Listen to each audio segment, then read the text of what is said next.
I remember the exact moment my life split into two parts. The life before the truth, and the life after it.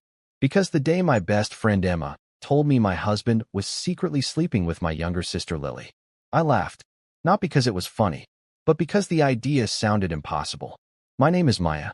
I had been married to my husband, Junho, for 6 years. And until that day, I believed I had the perfect marriage. But sometimes the people closest to you are the ones hiding the darkest secrets. Before I tell you what happened next, take 1 second to subscribe and like the video if you enjoy real emotional stories like this. It really helps the channel. Now let me tell you the night my entire life changed. Junho was the kind of man people admired immediately. He was calm, confident, and charming without trying. Originally from Korea, he moved to my city 10 years ago to build his business. We met at a mutual friend's dinner party, and within minutes, he had this quiet way of making me feel like I was the only person in the room. 3 years later, we were married. He was attentive, gentle, protective. If I had a stressful day, he would cook dinner. If I felt anxious, he would sit beside me and hold my hand until I calmed down. People used to say, "Maya, you found a rare man." And I believed them.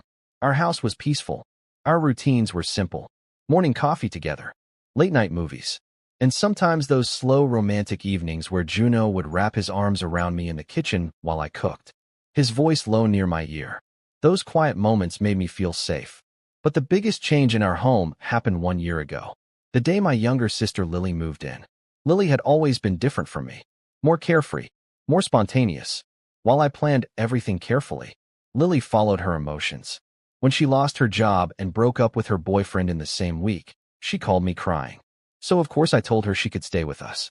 Junho didn't hesitate. He smiled and said, "Families should always support each other." At first, everything felt normal.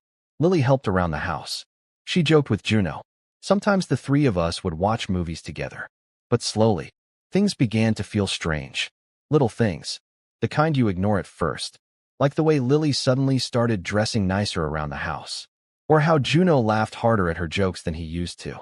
Sometimes I would walk into the room, and their conversation would stop suddenly. I told myself I was imagining things, because the alternative was too ridiculous to consider. But then Emma noticed something. Emma had been my best friend for almost 10 years. She was the type of friend who told you the truth even when it was uncomfortable. One afternoon, she asked me to meet her at a cafe. When I arrived, she looked uneasy. She kept stirring her coffee, even though she hadn't taken a sip. Finally, I asked, "Emma, what's wrong?" She hesitated. Then she said something I will never forget. "Maya, I need to ask you something." I nodded. She leaned closer. "Are things okay between you and Junho?" I laughed lightly. "Of course they are." "What?" Emma looked down. Then she said quietly, "I saw something yesterday." My chest tightened. "What do you mean?" Emma took a deep breath. "I saw Junho. I waited. And Lily was with him." I frowned. "So? They probably went out for groceries or something." Emma slowly shook her head. "No, Maya. They weren't shopping." Her voice lowered. "They were at a restaurant, sitting very close." I felt a small knot in my stomach, but I still tried to laugh it off. "They're family." Emma looked at me with a seriousness that made my heart race. Then she said something that made the world feel suddenly quiet. "Maya," he was holding her hand. For a moment, I just stared at her. Then I shook my head. "No, that's not possible." Emma didn't argue. She simply pulled out her phone and showed me a photo. It was taken from across the restaurant. But there was no mistake. Junho and Lily, sitting close together, his hand gently wrapped around hers on the table.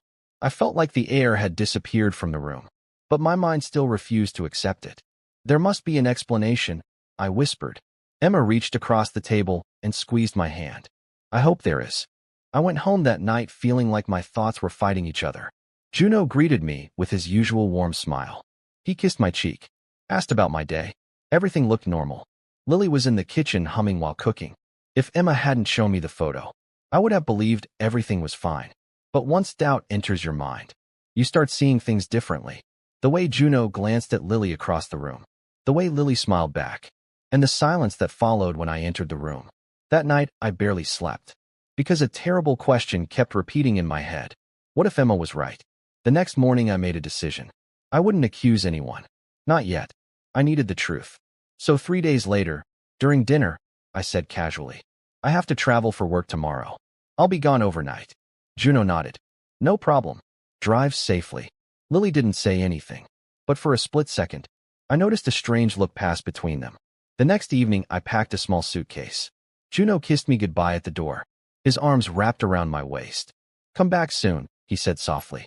His voice sounded sincere, which made what happened next hurt even more, because I didn't drive out of town. Instead, I checked into a small hotel 15 minutes away and waited for hours, my heart beating harder every time I looked at the clock. Finally, around midnight, I drove back home. The house lights were dim. Everything was quiet. I unlocked the door as silently as possible. Then I heard something. Laughter. Upstairs. Lily's voice. Then Junho's voice. Soft. Close. My chest felt tight as I slowly walked toward the bedroom and pushed the door open. What I saw in that moment is something I will never forget. Junho and Lily sitting on the bed, too close, his hand brushing her hair away from her face. The room went silent the second they saw me. Lily jumped up immediately. Junho froze, his face drained of color. For a few seconds, no one spoke. Then Lily whispered, Maya. But I raised my hand. And surprisingly, I didn't scream. I didn't cry. I simply looked at them both and said quietly, I hope it was worth it. Junho stood up quickly. Maya, wait. But I had already turned around, because in that moment, I realized something important. The worst betrayal had already happened, and nothing they said could change it. The next few weeks were difficult, but not in the way people expected, because while Junho and Lily were panicking, I was preparing. You see, before that night, I had already visited a lawyer. Something inside me had sensed the truth, and I protected myself. Within a month, I filed for divorce. Junho lost half of everything, and Lily moved out. The two people who thought they were secretly destroying my life ended up destroying their own. A few months later, Emma and I met again at the same cafe. She asked me something. Do you regret letting Lily stay with you? I thought about it for a moment. Then I smiled slightly. No. Emma looked surprised. Why? I took a sip of my coffee and said, because sometimes betrayal reveals the truth about people you trusted. And once you see the truth, you're finally free. If you made it to the end of this story, thank you for listening. Stories like this remind us that betrayal can come from the people closest to us, but strength comes from how we respond.